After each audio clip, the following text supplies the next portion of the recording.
Tabda, Somalia. We touched down at the KDF Forward Operating Base, also known as an FOB. Sergeant Muriuki Kamau is in charge of a contingent of troops manning this watchtower. Our safety depends on him. Nikipanga askari yule wakiingia, baada ya risali moja na nusu wanabadilishwa na wale wengine. Wengine wakiingia inaenda namna hiyo mpaka asubuhi, kwa sababu security tutasema liko sahi na kesho siku. So inakuwa 24/7 nikiona. Lieutenant Adan Hassan Ali, a platoon commander here at the Tabda FOB, welcomes me into his trench. Asante. Karibu sana. This is where the soldiers come to rest in turns while on mission. There isn't much inside, but his role is even bigger. Kazi yangu hapa kama platoon commander ni command na control ya platoon, kuangalia welfare ya askari yangu in terms of kuangalia morale yao, maybe upande wa passes na leaves, na kuhakikisha kwamba askari wangu wako na morale wakati wote ili waweze kupigana hii vita. The soldiers need a boost of morale every minute. Kuna maneno ya games, watu wanaenda wanacheza mpira, wale wengine pia wanaingia kwa gym. At least pia inapunguza maneno ya stress. Their boss, Major Masese, is well aware of this. And we have a specialist among ourselves who help in guidance and counseling to help us identify any case of, psychological effects. Like in their mental strength, they need good nutrition to ward off the enemy. Corporal Evans Wekesa is the man in charge of the kitchen in this base. Mpaka askari kisha askari amekula mzuri, sitaki askari afanye kazi kule kwa defense na ile kazi nyingine ambayo ataenda awe haja shiba, ama haja tosheka. Don't be fooled. He is not just confined to his culinary matters. Vita ikianza kule mbele, sitategemea ati mimi ni chef, siwezi kwenda kupigana. Niko na tactics ambazo naweza kwenda kule mbele kusaidia wenzangu kuendelea kupigana.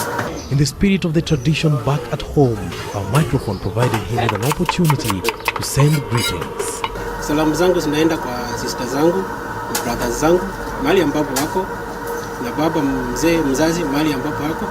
Kwa bahati mbaya mama alituacha, na mke wangu pia mahali yako. Ningependa kumsalimia, nimwambie nampenda sana, na watoto wangu mahali ambapo wako shuleni wasome kwa bidii. Aerial surveillance is key. Enemy is sophisticated and sometimes better prepared. This YY helicopter flying low. According to the in-charge Major Simon Agunda, this is a strategy in war.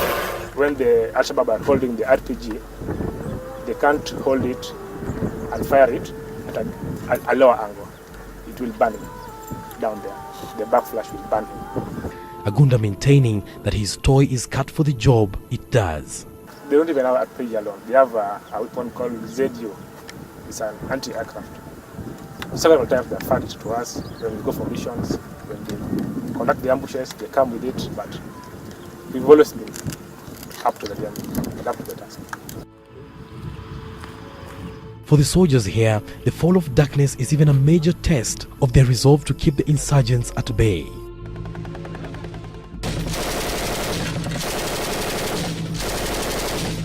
Simulation exercises oftenly done. With it comes heavy and more complicated artillery. We are advised to keep our cool in its presence. Well, that is the amount of firepower the enemy is met with whenever they cross the lines of the Kenyan Defence Forces on the front line here in Somalia. The tank missile is considered the deliverer of the last blow. Living and interacting with the local residents also provides an edge to the troops. They have become a rich source of intelligence. And with the heavy rains currently pounding the area, the troops are working even harder to win the hearts of the locals. We wade through the mud and water in the flooded town of Afmadour.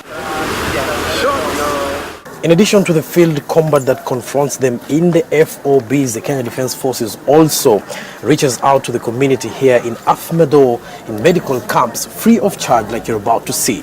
The weekly camp is a welcomed gesture by the locals. Wanapima watu wengi sana, tunashukuru.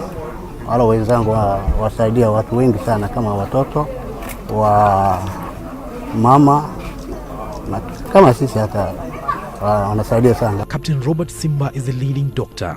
He says the rains have come with its own fair share of challenges. The floods, not only in Kenya but also here, it has also come with the waterborne diseases. Like 2 weeks ago, there was acute diarrhea cases. In Doble, KDF has set up a 20-bed capacity health center, equivalent to a level 2 hospital treating both locals and troops.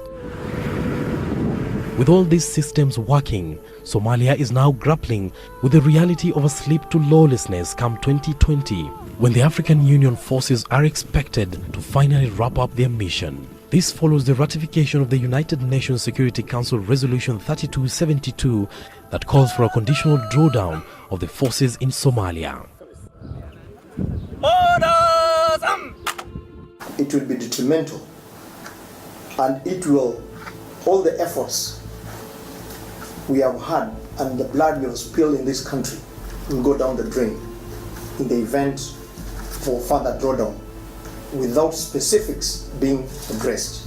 If, for example, we say we are going to leave specific sectors or specific formed FOBs for the local forces to take over responsibility of security, then we will expect those forces to be available. Already, 1,000 troops were withdrawn in 2017, with another 1,000 expected to be pulled out this year. The sea is one of the areas AMISOM apportions most of its success. Daily marine patrols have secured the coastline of pirates. As AMISOM troops continue to patrol the sea to ensure all is secure here, one of the sticky conditions remain: can SNA do this even as they forge an exit strategy? We're still facing difficulties and challenges because Somalia is a big country, and there are many spaces where Al-Shabaab can hide. But the war is mutating by the day. A United Nations minesweeper training session is underway, and with this, the forces have been able to avert 17 IED attacks this year.